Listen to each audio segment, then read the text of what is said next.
Saudara-saudara kaum muslimin yang berbahagia, ini merupakan analisa sosial bahwa pada suatu saat nanti akan terjadi di tengah-tengah umat di mana kita dihantam dan diserbu dari segala macam penjuru. Akidah didangkalkan, peradaban dan kebudayaan dirusak, makanan dan minuman diracuni, pakaian ditelanjangi dan lain sebagainya, sampai kita melepaskan nilai Islam yang kita cintai ini. Kondisi sosial ini satu saat akan datang kepada kita.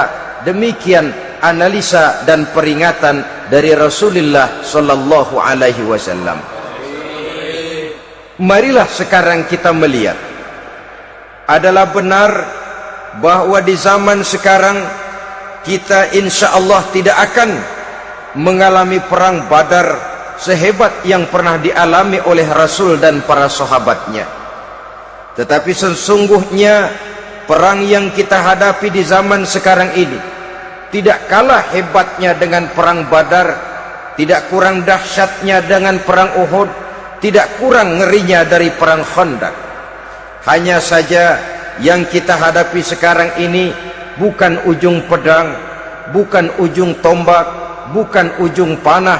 Yang kita hadapi sekarang ini adalah perang akidah, perang ideologi, perang mempertahankan keyakinan.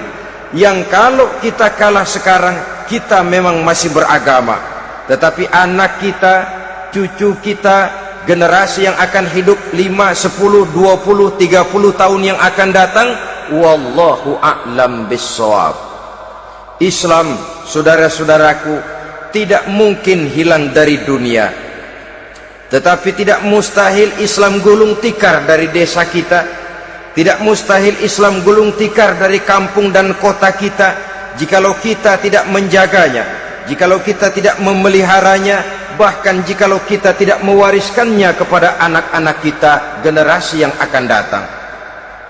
Marilah kita mengingat sejenak bagaimana Islam di Spanyol yang pernah jaya, pernah mewarnai daratan Eropa, dan yang sekarang hanya sekedar tinggal ceritanya saja. Ini pernah diperingatkan oleh Rasul dalam satu hadis, sayati ala ummati zamanun la yabqal Islam illa ismun wala minal Quran illa rasmun. Akan datang satu masa di tengah umatku di mana pada masa itu Islam ada tapi hanya tinggal sekedar namanya saja, dan Quran pun ada tapi cuma sekedar tinggal tulisannya saja. Apabila kita tidak mewariskan ini kepada generasi yang akan datang, maka serbuan-serbuan dari berbagai macam penjuru dari hari ke hari semakin kita rasakan kehebatannya. Tidak mustahil sejarah Spanyol akan terjadi di desa kita, akan terjadi di kampung kita, akan terjadi di kota kita. Orang Spanyol kalau mereka cerita kepada anaknya, mereka akan cerita, "Nak, di sini dulu ada masjid." Kapan, Pak? Dulu bener dah. Banyak orang Islam kalau hari Jumat pada sembahyang, kapan itu, Pak? Dulu sekali. Sekarang cuma sekedar tinggal ceritanya saja. Bukankah sesuatu yang sangat tidak mustahil apabila kita tidak menjaga dan mewariskan Islam ini kepada generasi yang akan datang? Maka serbuan-serbuan akan membawakan hasil yang diinginkan oleh para penyerbu itu tadi.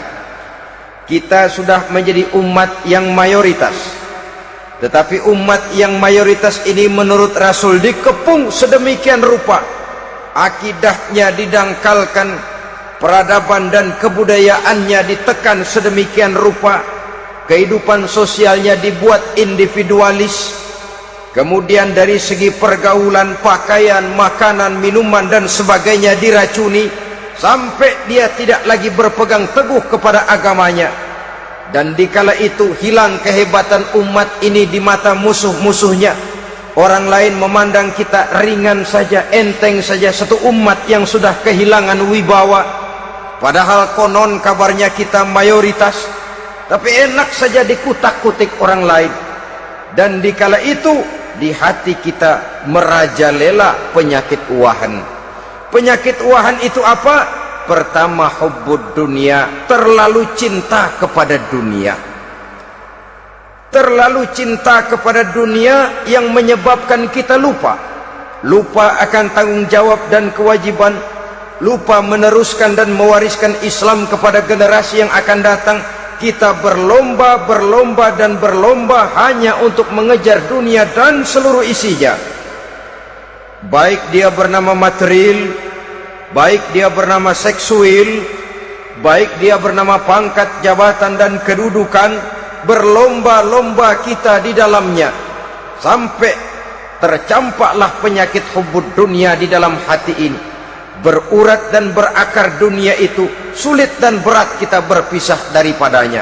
Akibatnya kemauan untuk berbuat demi dan atas nama agama sangat sulit terwujud di dalam kehidupan ini. Yang kedua, karahiyatul maut, terlalu takut kepada mati. Baik mati ajal, mati dalam artian yang sebenarnya, baik mati usahanya, baik mati karirnya, baik mati pangkat dan jabatannya. Sehingga dengan demikian akibatnya jatuhlah kita menjadi umat yang kehilangan wibawa di mata orang lain.